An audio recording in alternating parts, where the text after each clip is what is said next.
So I'm going to run through it, but pretty much I'm Chad Paridi. I was a TA for Professor Green for public speaking, and then I took an advanced public speaking class. So this is Bystander Intervention, and this is like pretty much with sexual assault, sexual violence, just a whole, it has a lot of subjects to it, but it's more so just like understanding and a lot to do with college.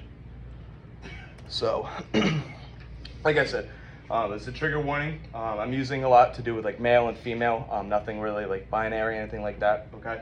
But there's explicit details about sexual violence and just like the things within it. So again, like I said, so race, ethnicity, sexuality, gender, everything is like kind of mixed into this. Like I said, any person has a question, needs to leave, or just like anything, just let me know, all right? So this is a question, I'm gonna start with the males. All right, so no females answer, but for males, what do you do every day to protect yourself against like sexual violence? Like, what do you wear? What do you do? Like, when you walk to your car, do you do anything different in the morning? What do you do? You don't really think about it? You just kind of wake up in the morning and you're just kind of like, you get on your clothes, you go outside, go to your car. You park anywhere different? Do you change your direction where you go to work, where you go to school? Do you look behind you? You carry your keys in your hand? All right, females. For people that identify as females. What do you do to protect yourself against sexual violence or rape or something that you don't know? Raise your hands. My keys in my hand. Shout it out. Keep your head on a swivel. Keep your head in a swivel. I don't have headphones in. Headphones? Don't have headphones in? Headphones in. Is there anything else that you do? Also have mace in my backpack usually. Mace? Not on campus, but like when I'm out in public, yeah. Yeah. I just walk by myself. Not by, do you ever like sit on the phone, you know, FaceTime a friend or your mom or dad? Yeah. Yeah. My location is shared with all my friends. The location shared? I must find Airco 9. So, not trying to judge or pick on anybody like that, but do you see the difference between male and female, how we get up every day and how we do our stuff? All right. So if you could scan this, just scan it, fill it out, and then it's really fast, it's really quick, and if you feel like you have the wrong answer, like just guess, because I promise you when I took this class, it opened my entire perspective about what I knew and what I assumed and what I thought that I really was promoting or being about or just being a man in general. Like, I learned a lot of different things. And I changed a lot of my perspectives about a lot of situations and how I handle certain things. I'll get more into it. If everybody wants to let me know when they're done.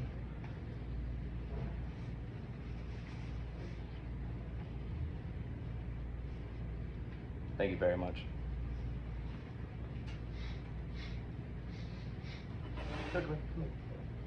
Scan the code. It's just a trigger warning, just letting you know. It's about sexual violence, sexual assault, everything like that. I kind of just went through it a little bit, but I haven't even gotten into the depth. Thank you.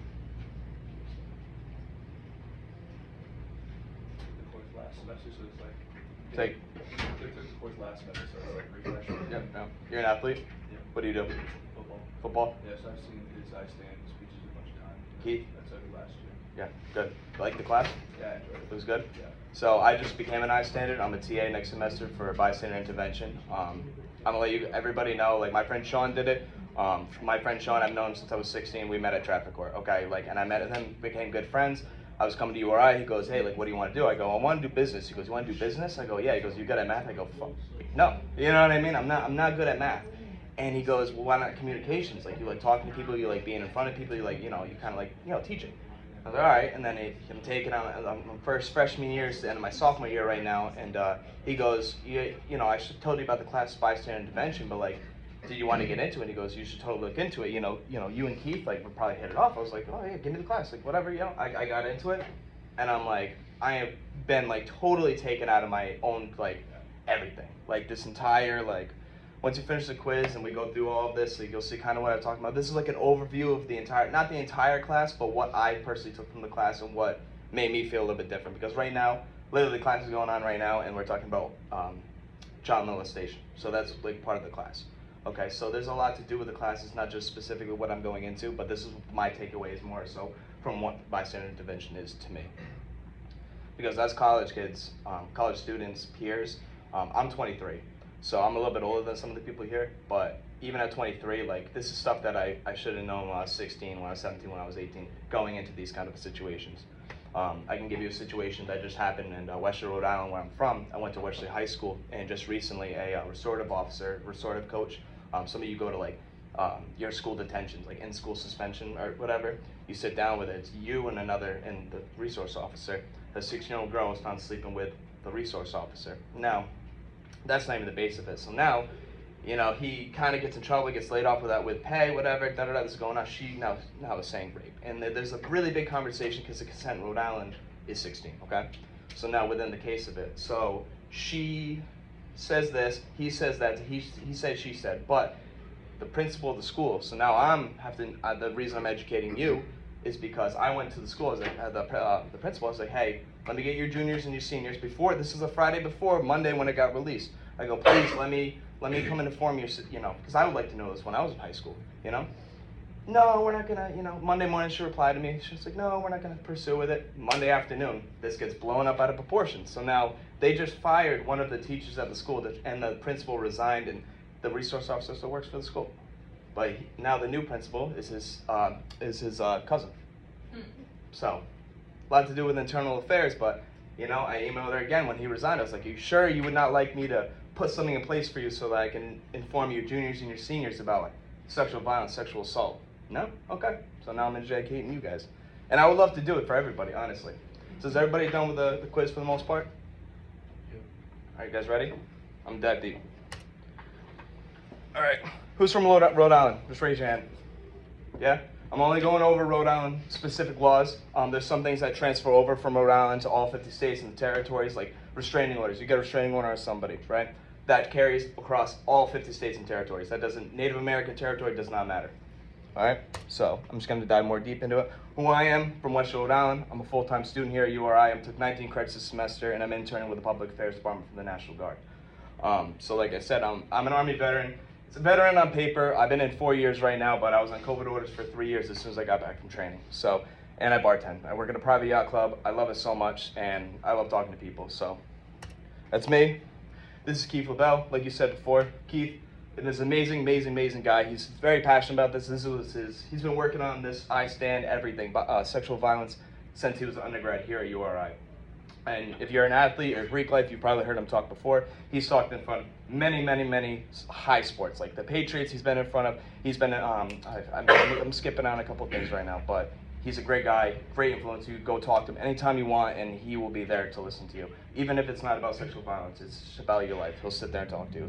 I spent 3 hours with him the other day just telling him about myself. So this is the Bystander Intervention program. Like I said, I'm going over some of the things. I'm not going over everything, but like you see here. Partner violence, stalking, sexual assault, date rape, drugs, sexual harassment, hate crimes, community, equality, diversity, and this isn't even half the issues that we go over in the class. So it's a very, very broad spectrum, but it opens your eyes. You know, it only takes two things about sexual violence against women, or just in general, like rape, murder, kill, whatever, for you to get disassociated with it, to be okay with you.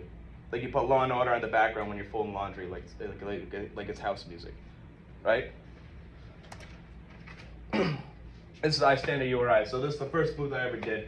It's called CSV 302. It's Bystander Intervention. This is on and off campus. So Keith does a lot with communication and women's studies.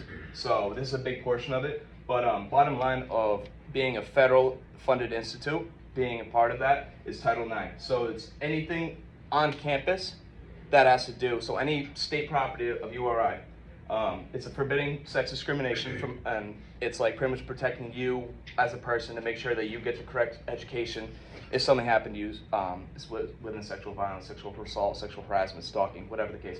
Title IX is here to protect you, but listen to this, right? This is like the weird key about it. I said on and off campus, when I mean I stand, like we're here to listen to you. We're here to understand, you know, turn from a victim to a survivor, okay? But when it really comes down to it, the Emporium right there, that's not state property. If someone was to get raped over there, the Emporium doesn't fall under Title IX. I'm not trying to scare anybody, but I want to just be honest. All right, so anybody can shout this out, raise your hand, whatever you want to do. How much of a percentage of sexual assaults are committed by someone that you know? Nobody? Is that coming up to the test? No, Oh. Yeah. Did you take the class before? Yeah, I was a Greek 101 mentor, so. 87%. 87% of rapes are by somebody you know. Crazy number to me? That shocked me when I took this class, and that was one of the first things I learned. So this is the bystander effect. I'm not going to go into like complete detail about this, but this is where it really stemmed from. So a 28-year-old woman named Kitty, she was a bartender. She was walking home to her apartment in New York, and she was raped and killed literally outside of her apartment. And I think it was 37 people called in and said that they heard or noticed or realized something was going on, and not a single person did a thing. Do you know why that is? It's because you could be walking by, step over somebody, you see somebody kind of hurt on the side of the road or whatever the case may be, and you just don't do anything. Because it's not really your problem because you're in a society. Like if I was on the ground right now and there's 25 of you, and it's like you just kind of walk by because like it's not really my problem, you know what I mean? But then one person steps in, then 3 more people step in, make sure you're going okay, but it takes that one person. That's the bystander effect. That's what I'm trying to teach everybody. So, there's 3 Ds, well, there's 5 Ds technically, okay? I personally, my favorite, honestly, is document, because I think document is the most important thing, especially when it comes to stalking, or, you know, an abusive boyfriend, or something like that. I can go into a lot of details. We've learned a lot of things in this class, but direct, delegate, and distract. So, taking the initiative, like we said, we're all bystanders, we're all here to do something, and one of my favorite shows when I was growing up is What Would You Do? You know, somebody's like being rude to like a bartender or a server, being mean, or somebody's just doing whatever. And then it takes that one person, and that one person that stepped in got interviewed and was like, hey, like, why did you do what you did? So I'm gonna go over, like, I kind of went back on it, but direct, delegate, and distract, okay? So remember those and document, all right? And so direct is do something yourself. Like you're going in, you're being like, hey, this is what's up. I'm not letting you do this, da-da-da. Delegate, tell someone else. So if you don't feel safe about something, if you are, you know, if you're not ready to take on that challenge, the guy's bigger than me, right?